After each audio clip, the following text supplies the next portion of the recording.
ठंड का मौसम जैसे ही बढ़ता है आंवला हर मार्केट में मिलना चालू हो जाता है।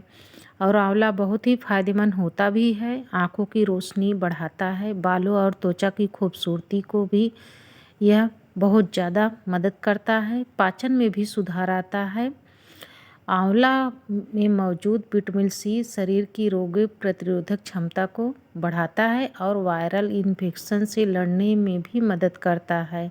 आंवला बहुत ही फायदेमंद होता है। इस आज मैंने च्यवनप्राश बनाया है। च्यवनप्राश बहुत बढ़िया बना है मार्केट से, और घर के च्यवनप्राश में कोई अंतर नहीं है। अभी यह थोड़ा सा हल्का दिख रहा है, 2 दिन के बाद इसका कलर भी एकदम मार्केट जैसा बन के तैयार होगा। और पेट तो बहुत अच्छा साफ़ करता है। आंवला ये हरा हरा है, इसको 2 पानी से धुलेंगे।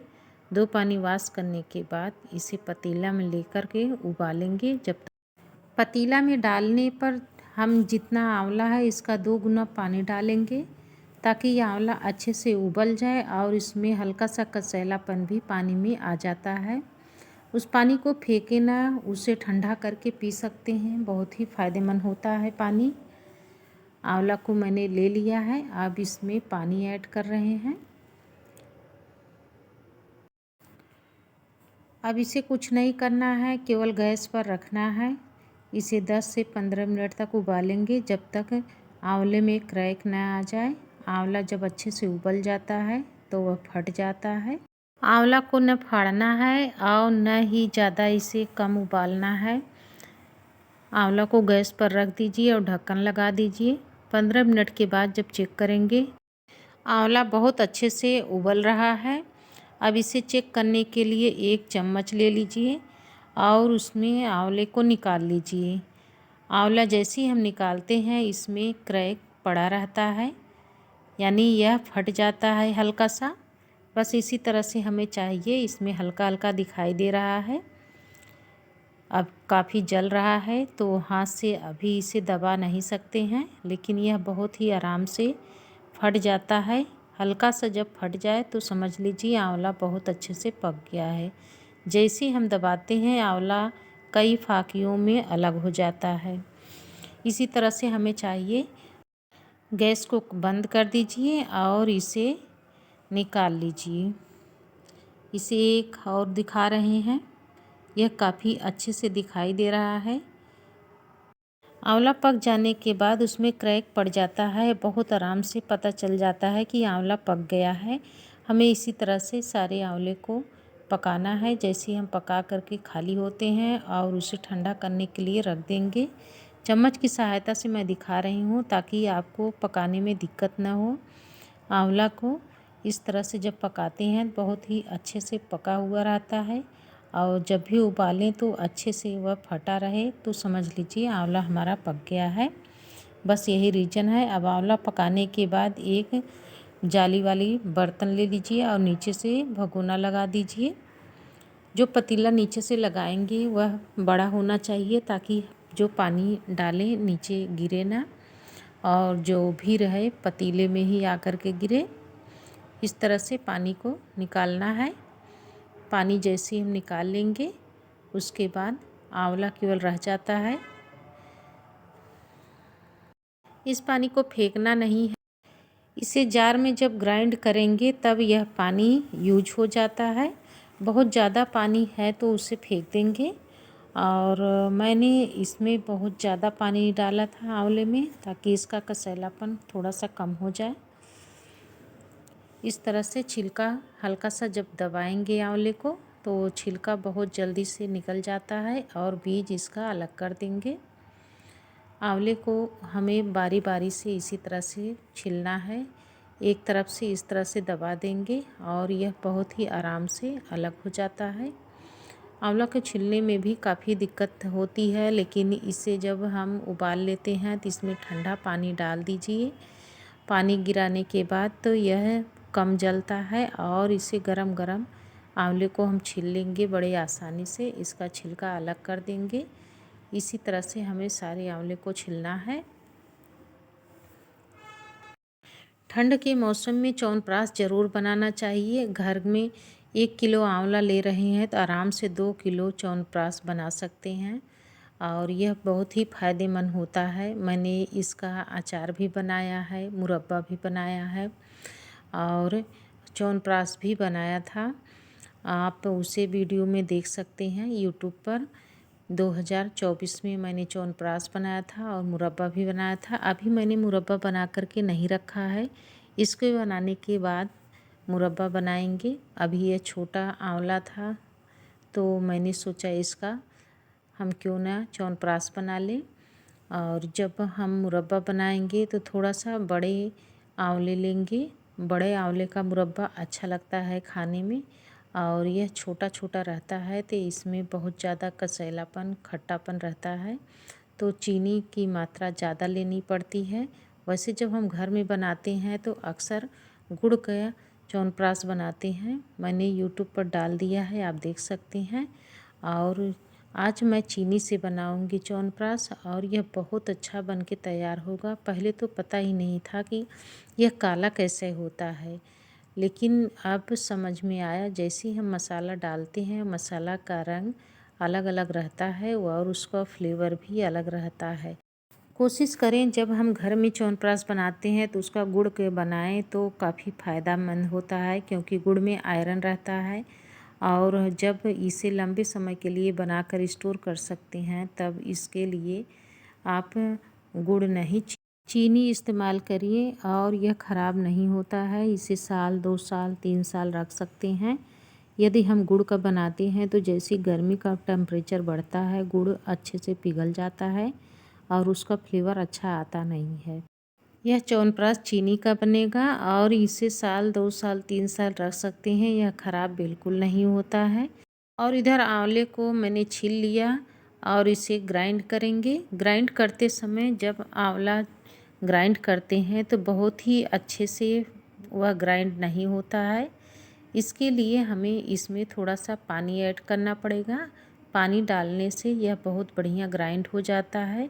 जार में मैंने कम आंवला लिया था और इस वजह से मैं इसमें और आंवले डाल रही हूँ। आंवला ग्राइंड करने के बाद मसाला देख ले रहे हैं। मसाला में मैंने काली मिर्च लिया है, दालचीनी, लौंग, बड़ी इलायची, छोटी इलायची, इन्हीं सब से बनाएंगे अचार। और थोड़ा सा अगर केसर के धागे हो तो वो भी डाल सकते हैं। और मसाला यह सर्दी जुकाम के लिए बहुत ही फ़ायदेमंद होता है, इसलिए इसको डालना बहुत ज़रूरी है। और अगर इस मसाले को नहीं डाल रहे हैं तो समझ लीजिए हमारे च्यवनप्राश में उतना अच्छा टेस्ट नहीं आएगा।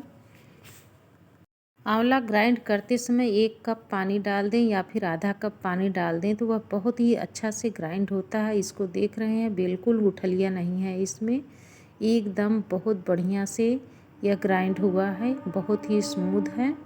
ये देखिए, मैंने दोबारा से दिखा रही हूँ। और अब गैस पर कढ़ाई रखिए और जो भी हम आंवला ग्राइंड किए हैं उसे कढ़ाई में ऐड कीजिए। यह कितना अच्छा स्मूथ बना हुआ है, इसमें गुठलियाँ बिल्कुल नहीं है। जब भी आंवला को ग्राइंड करें तो उसमें थोड़ा सा पानी डाल करके ग्राइंड करें तो वह बहुत ही अच्छा ग्राइंड होता है। इसमें छोटे छोटे लम्स नहीं रहते हैं। जब सूखा आंवला को ग्राइंड करते हैं तो उसमें छोटे छोटे लम्स रह जाते हैं, इसलिए जब भी आंवले को ग्राइंड करें तो उसमें पानी डाल करके ग्राइंड करें, बहुत ही स्मूथ बन के तैयार होता है। आंवला में मैंने 1 चम्मच घी डाला था बड़े वाले चम्मच से, उसे डाल करके फिर इसके बाद आंवला ऐड किया है। आप इसमें घी डाल सकते हैं और कम घी खाते हैं तो उसे स्किप भी कर सकते हैं। आंवला बहुत अच्छे से पक रहा है, तब तक मसाला देख ले रहे हैं। मसाला में मैंने लिया है बड़ी इलायची, छोटी इलायची,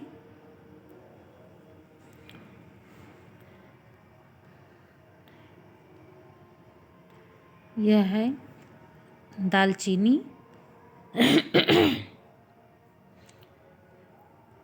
लौंग, आंवला में इन सब पड़ जाते हैं तो बहुत ही अच्छा टेस्ट आता है। काली मिर्च भर करके मैंने डाला है ताकि हल्का सा तीखा रहे। इसे हल्का सा सेक लेंगे, इसका मॉइस्चर ख़त्म हो जाएगा। उसके बाद इसे ग्राइंड करेंगे। मसाला इस तरह से हल्का सा रोस्ट कर लेते हैं तो मसाले का फ्लेवर बढ़ जाता है। जब भी मसाला ग्राइंड करके रखें तो इसे थोड़ा सा सेक लें, उसके बाद इसे ग्राइंड करें, फिर डब्बा में भर करके रख दें। इस तरह से फ्लेवर बाहर नहीं आता, बहुत अच्छा से पक कर के तैयार होता है। मसाला जैसे ही हम भूज लेते हैं उसके बाद गैस को बंद कर दीजिए और इसे ठंडा करने दीजिए। जब यह ठंडा हो जाए उसके बाद इसे ग्राइंड करना है। इस च्यवनप्राश में ज़्यादा चीनी नहीं डालेंगे, गुड़ तो बिल्कुल नहीं डालेंगे, और इसे खजूर भी डालेंगे या फिर छोहाड़ा ले लीजिए और उसे ऐड की। च्यवनप्राश में खाते समय देखते होंगे छोटे छोटे टुकड़े मिलते हैं, वह खजूर के या फिर छोहाड़ा के टुकड़े रहते हैं। छोहाड़ा को इस तरह से लीजिए और इसका बीज कूट करके निकाल दीजिए और उसे ग्राइंड कर लीजिए। बहुत ही अच्छा माना जाता है स्वास्थ्य के लिए, इसे खाने से पाचन सही होती है।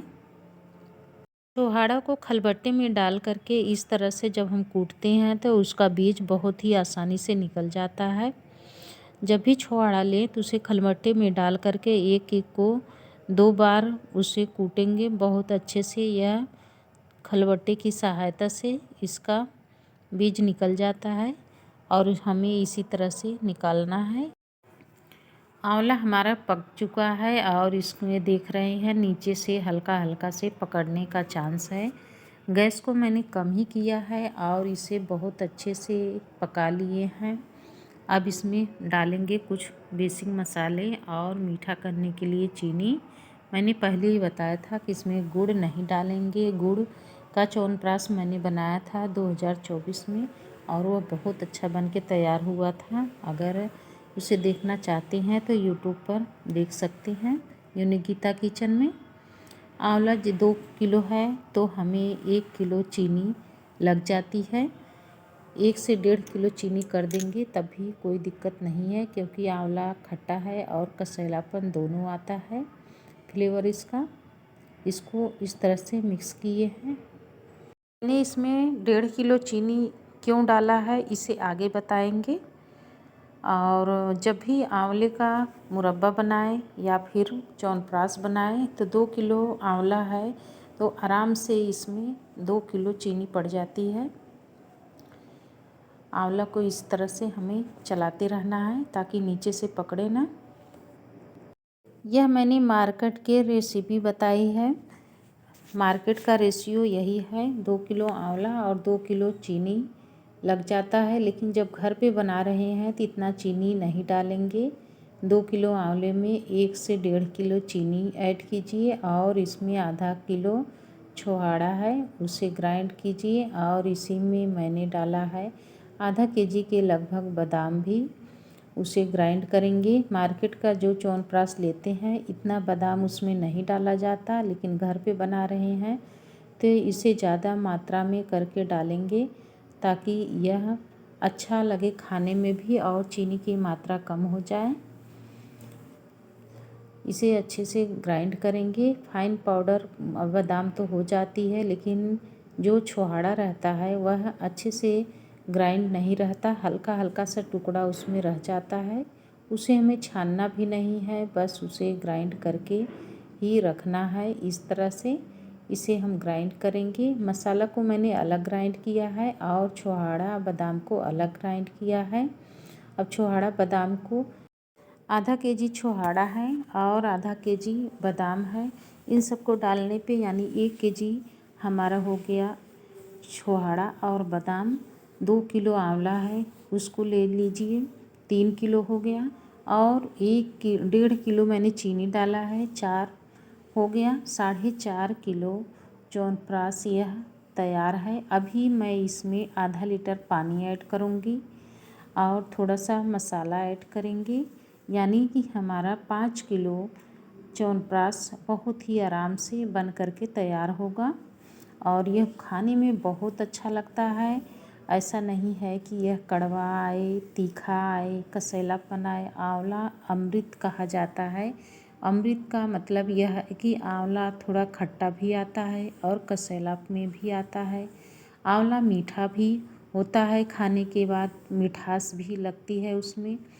और इस आंवले को जब हम बना करके रख देते हैं तो यह पूरे साल 2 साल आराम से चल जाता है, क्योंकि इसमें घी भी डाला जाता है, थोड़ा इसको तड़का लगाया जाता है। फिर आंवला जब बन जाता है उसके बाद ऊपर से भी घी डाला जाता है, और उसे जब ठंडा हो जाता है डब्बे में भर करके आप रख सकते हैं। उसे एक बार रख करके देख लीजिए, बहुत अच्छा यह तैयार होता है और टिकाऊ रहता है। कढ़ाई में जो पक रहा है आंवला उसी में ऐड करना है। यह पकते पकते हल्का सा ब्राउन हो जाता है, फिर उसके बाद इसे ऐड किया गया है। इसे डालने के बाद अच्छे से मिक्स करेंगे। छुहारा बादाम ग्राइंड करने के बाद मसाला भी इसमें ग्राइंड कर लिए। घर पर हम बनाते हैं तो और ज़्यादा मटेरियल डाल सकते हैं। मार्केट से जब मिलता है तो गिना चुना मटेरियल डाला जाता है। इसमें आप अखरोट भी डाल सकते हैं, अंजीर भी डाल सकते हैं, लेकिन घर पर बनाने से काफ़ी ज़्यादा मात्रा में बन जाता है और वह पूरे ठंडी भर हमें खाने के काम में आता है। इससे सर्दी जुकाम भी नहीं होता, क्योंकि इसमें डाला गया है मसाला, लौंग है, दालचीनी है, काली मिर्च है और बड़ी इलायची, छोटी इलायची को ध्यान में रखते हुए बनाया गया है। और इसको जब हम ग्राइंड करते हैं तो इसे छन्नी लगाकर छानना ज़रूरी है। आटे वाली छलनी से छान लें या फिर इसे जूसर वाले छन्नी से इस तरह से छान लें तो छोटे बड़े टुकड़े जो रहते हैं वह लम्स निकल जाते हैं, मसाला आराम से छन जाता है।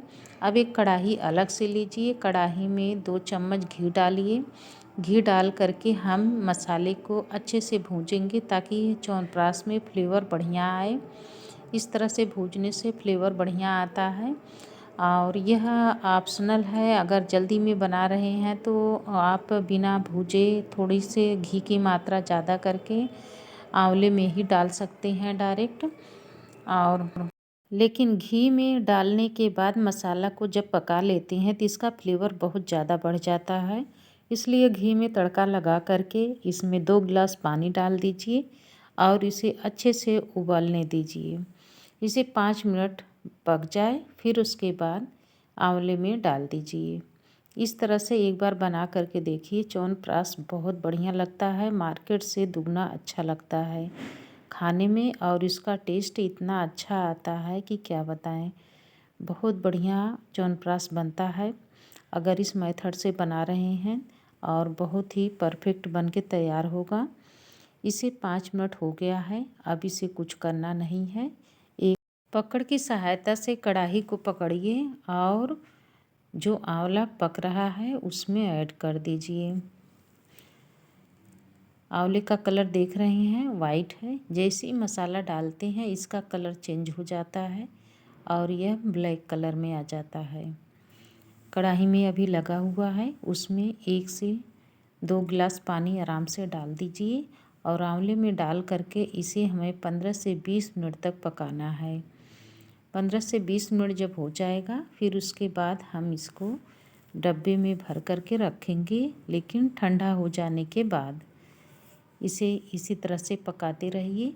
आंवला तो हर घर में नहीं मिलता है, लेकिन जब हम इसे ख़रीद करके च्यवनप्राश बना करके, मुरब्बा बनाकर, अचार बनाकर रखते हैं, पूरे साल भर के लिए स्टोर करके रख लेते हैं। आंवले का सीजन है, हर कोई को आंवला थोड़ा बहुत बना करके रखना चाहिए। आंवला बताते हैं अमृत है, लेकिन इसका गुण सभी लोग नहीं जानते हैं। कुछ लोग को पता है, कुछ लोग नहीं जानते हैं। और इसको खाने से हमें क्या क्या फ़ायदे होते हैं, और बताया जाता है कि आंवला और संतरे से 20% ज़्यादा इसकी ताकत रखती है। हम विटामिन सी संतरा में भी मिलता है और आंवले में भी मिलता है, लेकिन संतरा से ज़्यादा विटामिन सी आंवले में पाया जाता है। जब यह पक जाता है, 15 से 20 मिनट हो गया है, इस गैस को बंद कर दीजिए और च्यवनप्राश में 2 चम्मच बड़े चम्मच से या छोटे चम्मच से 4 चम्मच घी ऐड कर दीजिए। घी डालने के बाद इसे अच्छे से मिक्स कर लीजिए और इसे जब तक ठंडा ना हो जाए तब तक डब्बे में नहीं भरना है। ठंडा हो जाने के बाद डब्बा साफ़ सुथरा लीजिए और उसमें ऐड कर दीजिए। जब तक यह ठंडा हो रहा था, ऊपर की परत देख रहे होंगे किस तरह से ब्लैक हो गया है। नीचे अभी अच्छे से ब्लैक नहीं हुआ है, लेकिन यह भी ब्लैक हो जाएगा 2 ही दिन में। और यह च्यवनप्राश बहुत बढ़िया बन के तैयार हुआ है। एक बार इसे बनाएं, इस मेथड से बहुत अच्छा लगता है। सबके घरों में सारी चीज़ें हमारे घर में मिलती है और हम बना नहीं पाते हैं, लेकिन हम लोग को चाहिए इसको बना लें। बना करके सुबह 1 चम्मच खा करके दूध पी लें या फिर गुनगुना पानी पी लें। यह बहुत ही ज़्यादा ताकतवर है और यह आँखों की रोशनी को बढ़ाता है, पाचन भी सही रखता है। सबसे ख़ास बात तो सभी लोग कहते हैं कि ठंड में आंवला नहीं खाना चाहिए, ठंड लग जाती है। आंवला ठंडा है, लेकिन ये आंवला को ठंड में ही खाना चाहिए। आंवला हुआ, संतरा हुआ, ये सब खाना चाहिए। इन सब से स्किन ड्राई नहीं हो पाती है, ऑयल रहता है और यह बहुत ही अच्छा बन के तैयार हुआ है। एक डब्बा में तो नहीं आएगा, यह 3 किलो का डब्बा है और 1 किलो का डब्बा जब हम लेकर के भरते हैं तो कई डब्बे में भरना पड़ेगा, इसलिए मैं इसे इस तरह से भर करके दबा दबा के रख रही हूँ, ताकि छोटे डब्बे में जब ख़त्म हो जाए तो फिर बड़े डब्बा को निकालें और इसको बंद करके ही रखना है। आई होप यह च्यवनप्राश सभी लोग को अच्छा लगा होगा, क्योंकि यह घर की ही चीज़ों से बनाया गया है और यह बहुत ही अच्छा नेचुरल बन के तैयार हुआ है। अगर इसे खाएंगे तो मार्केट का च्यवनप्राश नहीं लेंगे, क्योंकि मार्केट में सबसे ज़्यादा मीठा रहता है और यह शुगर के मरीजों को ध्यान में रखते हुए बनाया गया है। कम चीनी में ज़्यादा मात्रा में च्यवनप्राश बन के तैयार हो गया। च्यवनप्राश का यह वीडियो अच्छा लगा हो तो लाइक और सब्सक्राइब कर दीजिए, ज़्यादा से ज़्यादा शेयर कीजिए, ताकि और लोग भी इस तरह से च्यवनप्राश बनाकर घर में रख सकें और ठंड से बचाव हो सके। च्यवनप्राश की वीडियो अच्छी लगी हो तो लाइक और सब्सक्राइब कर दीजिए, ज़्यादा से ज़्यादा शेयर कीजिए, ताकि और लोग भी इस तरह से च्यवनप्राश बना सकें। धन्यवाद।